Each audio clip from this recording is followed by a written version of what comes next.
Ladies and gentlemen, it's been so long, but we have gotten not only one of the goodest, most best movies of the year, realistically looking wise, but a cinematic, achievable spectacle on a whole new level by Ryan Coogler. And it's not been this way since Dune Part 2 last year. In this case, we never got a spectacle like this in such a long time, but here we are. Sinners is finally out. Let's talk about it. But if you're new to the channel, hit subscribe button and leave a like. Really appreciate it. It helps a lot.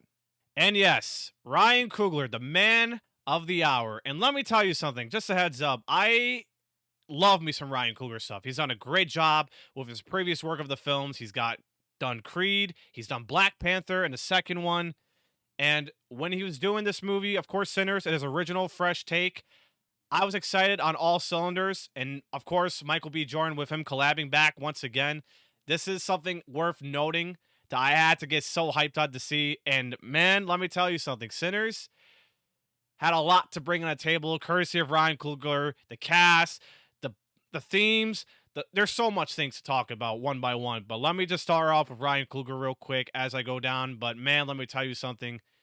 Does a great job. He's not only bringing this filmmaking aspect to the next level, like a Christopher Nolan, like a Denis Villeneuve, but with his technical aspects of filmmaking. He's even shot this in Kodak, he shot this in IMAX, and there's a great amount of formats that you have to see, particularly the IMAX. I didn't see in IMAX, but I'd seen this in a giant screen called Super EMAX at Imagine Theaters, and this is one of the nice experiences that you have to see on the big screen if you happen to live right by an Imagine Theater. But otherwise, IMAX is certainly a way to go, and there's a lot of great formats of what you can see with Ryan Coogler's Sinners in theaters. In terms of technical aspect and achievement way of cinematic piece, Ryan Coogler has stepped up big time with Sinners. Like I said, he's did a great job with the way he shot this movie.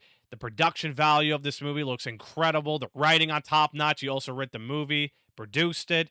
He's done an incredible achievement of his own filmmaking to the next, almost in a possible way you can ever you rarely ever see what a filmmaker like him can do with some of the original movies that isn't an IP or a franchise. But Sinners may not be going to be a franchise, but it's one of the most original movies and most bolding takes on a film like this that has great fused genres that you also never get to see often as much as possible. It combines vampires, western, and suspense. Like, it's almost surreal that you never see what these fused genres are nowadays with this original take, and Ryan Coogler just botched it down incredibly with top-notch filmmaking achievement, cinematography-wise, writing-wise, and it goes to show, like, how he can write this movie well with a great story, and the script on top of that with the dialogue was funny, but also very well handled at the same time with his cast, which I'll get to in the next few minutes.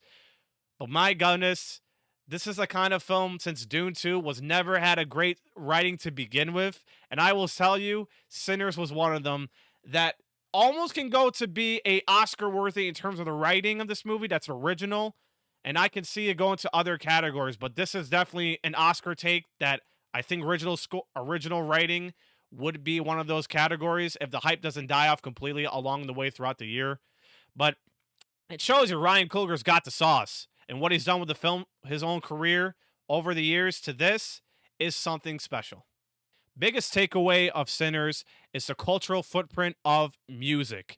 And the score and soundtrack in this movie was incredible by not only Coogler's work, but also by Ludwig Göransson, who did an amazing top-notch work over his career with Oppenheimer, with Christopher Nolan, who won an Oscar, and also worked with Ryan Coogler in the past films as well. And he's brought back here, which I didn't know until almost coming on to this review, that he scored this movie, and I gotta tell you right now, insane work. And there's even a dance scene with the partying music in this film performed by Miles Canton, which I'll get to with Miles Canton with the cast in the next few minutes, like I said.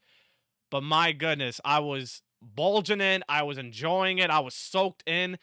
The music in this movie was top-notch and fire. I could see this from going to be in the category for Oscar-wise for best score. We'll see about that, though. But I can tell you right now, like I said, the cultural footprint with this movie is the music. And Ryan Coogler never has gone to so much cultural with music, which I think he's done with Black Panther in some way, but even more with this movie, he's brought a lot of music bolder and ever that you can ever see what he can do. And I think this is like the big A plus aspect of this movie, and sincerely love enjoying the music. I know people are going to be listening to soundtrack on Spotify, which I might go check out soon if I don't forget sometime. But I will tell you, I was enjoying the score and had me sometime on the edge of my seat in some action and scary scenes in this film, and it was pretty incredible to witness. This is why we go to the movies to even listen to the incredible music of the tone and the atmosphere. I mean, this is like top notch work from Lauren Goranson yet, and I think one of the most talented composers out there that can really achieve such mastery. But of course, the cast, stellar and sensational of all chemistries and all cylinders. Very stacked cast indeed. First off, Michael B. Jordan, the most influential guy of his career, bringing another, and this is another dual role, dual dynamic roles, playing two characters. He plays both the brothers of Smoke and Stack in this movie. One's very serious, and the other is a series yet goofballish, and they both act very different with the roles of Michael B. Jordan's characters, and I thought he did an amazing job demonstrating those type of roles. We got to see that Robert Pattinson with Mickey 17, Jim Carrey with Sonic 3, of course, Robert Pattinson with the Alto Knights, which I know, long story short, the movie is not that good, but the best for last, I mean, in terms of dual roles, Michael B. Jordan, incredible, top notch, amazing. I was a huge fan of him coming off from this TV show Friday Night Lights years ago, and watching his previous movies such as the Creed movies and then Sinners, Black Panther. This guy can do it all. Give this guy anything, he'll work with this very much. And Ryan Coogler and him, I mean, they just go at it and they just keep bringing the performance out of this with him. And this is one of the most nicest parts and entertaining aspects you'll get out of this movie in terms of the casting with Michael B. Jordan. Haley Steinfeld is in this movie. Wasn't throughout the movie until the second act, but you'll get to see plenty of nice moments from her. You also have Jack O'Connell plays the devil villain in this movie.